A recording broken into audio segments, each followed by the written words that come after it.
Welcome back, everyone, to OpenLine. We are talking about a bill that will be discussed tomorrow in the legislature. Both of the people up here will be speaking on behalf of this bill that would change packaging for some prescription medications, specifically pain pills. We have Dr. Sterling Herring with us. Vanderbilt doctor Liz Beatty is with us. Her son died of an overdose. And we have several calls. So we'll go back to the phones here. Let's go to Milton. Hello, Milton? Yes. Go right ahead. Okay, I've been on opioids for 18, 19 years straight since the year 2000.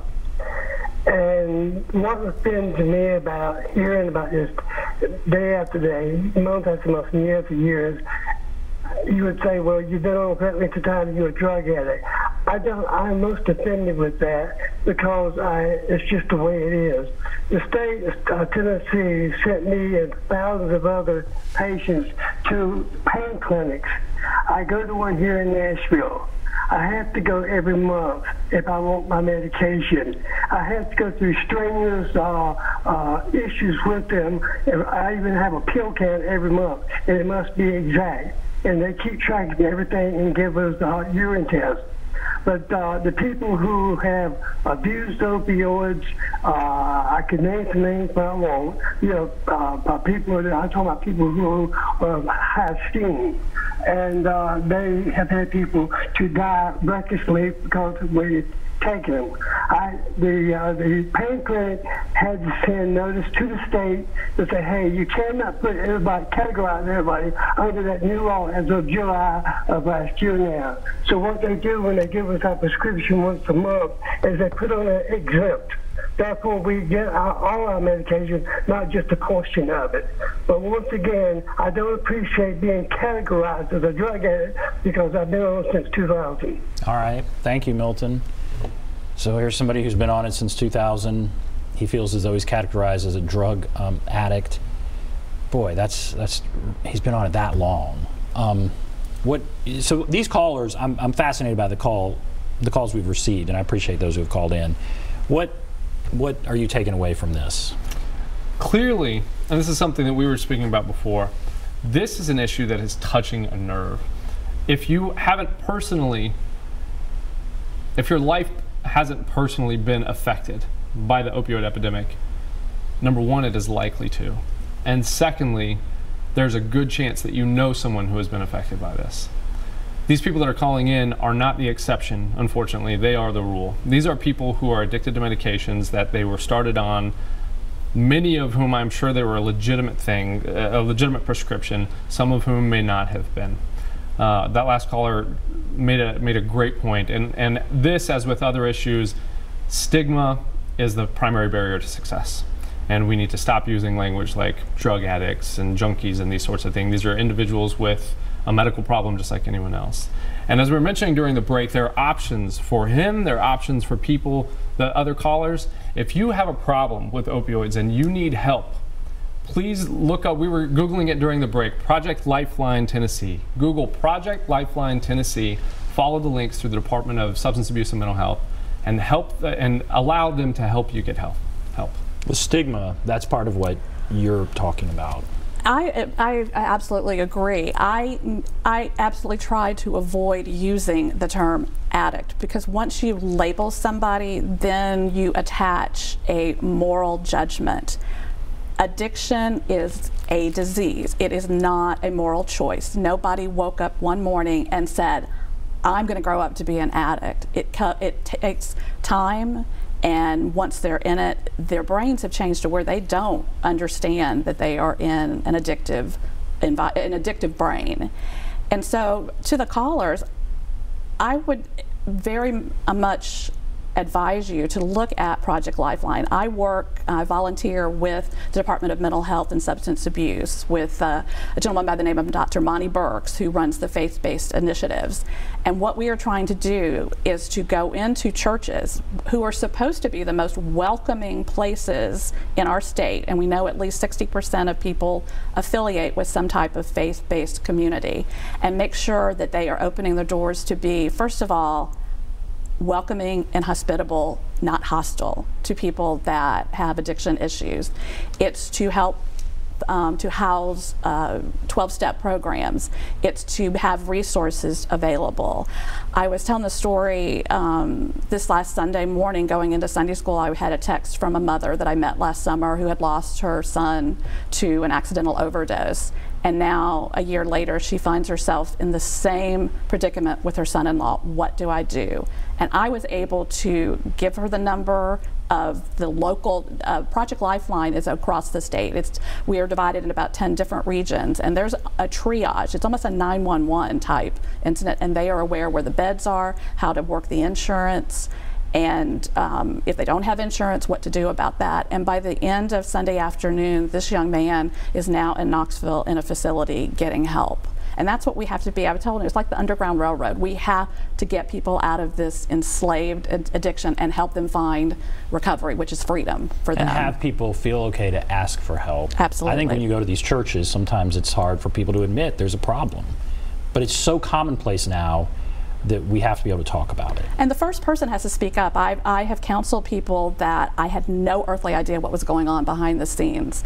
People that I go to church with, that I'm in the neighborhood with, and I have given them the comfort level to step forward and say, we have a problem. What can we do?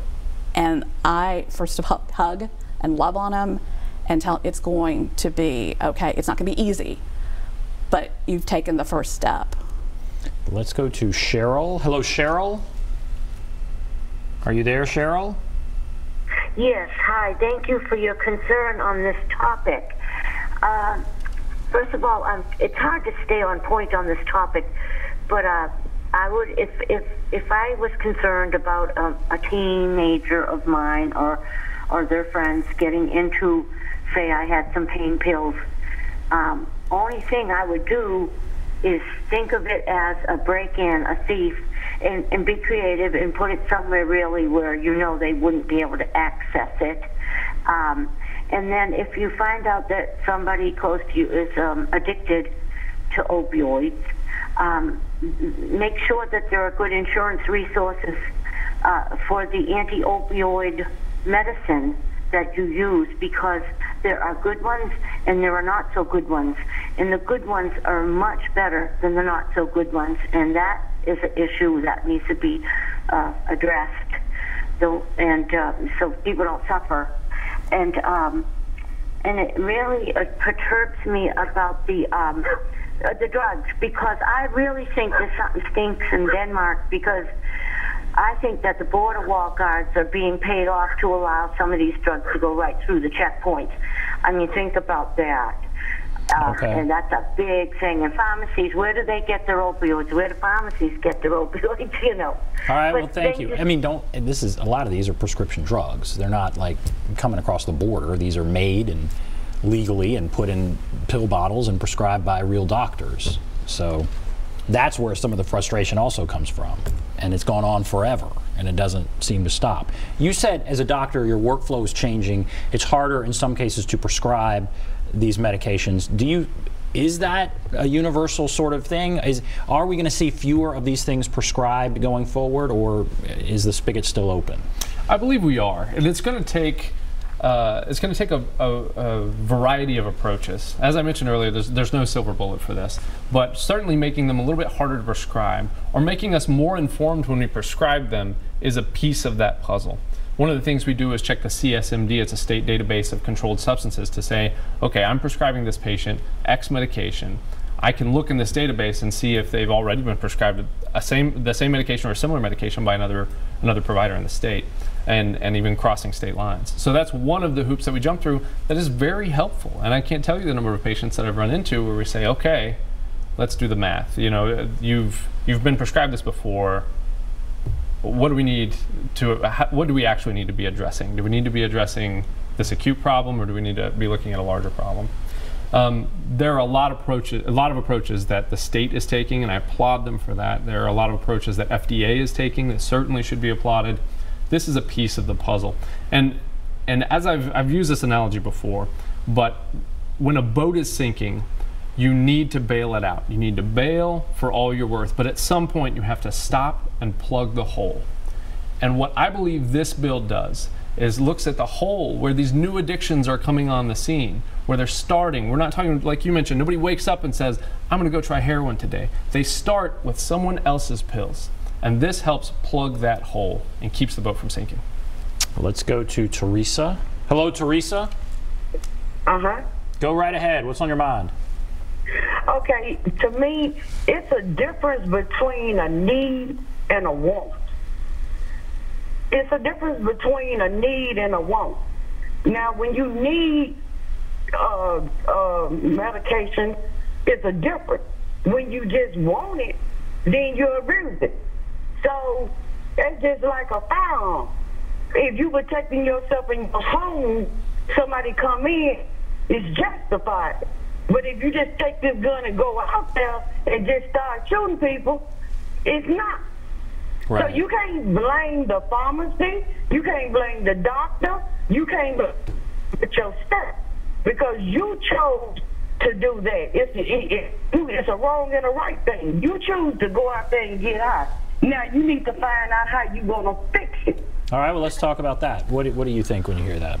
I would think that you really need to understand how addiction works. I believe with opioids, it's within 4 or 5 days that there's an actual physical addiction that develops. So that's a very short time. After a surgery at wisdom teeth, I believe cesarean sections, those are kind of two of the places where these are prescribed quite a bit.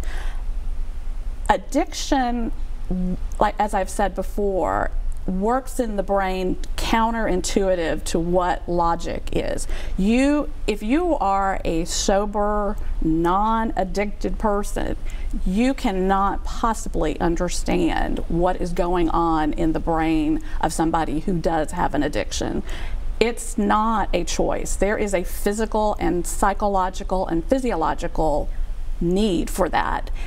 There's a Dr. Stephen Lloyd who used to be the medical director with the Department of Mental Health and Substance Abuse, and he was a doctor who at one point in his career was on 100 Vicodin a day. Not 100 milligrams, 100 Vicodin tablets a day. Wow. Lost his license and worked his way back up to being with the state, and he has gone back out into private practice. He talks about how the need for opiate fills in the same place where it's the need to eat, the need to drink water, the need to breathe. It's not, oh, I want a chocolate and I can kind of push myself away from it because I know I shouldn't.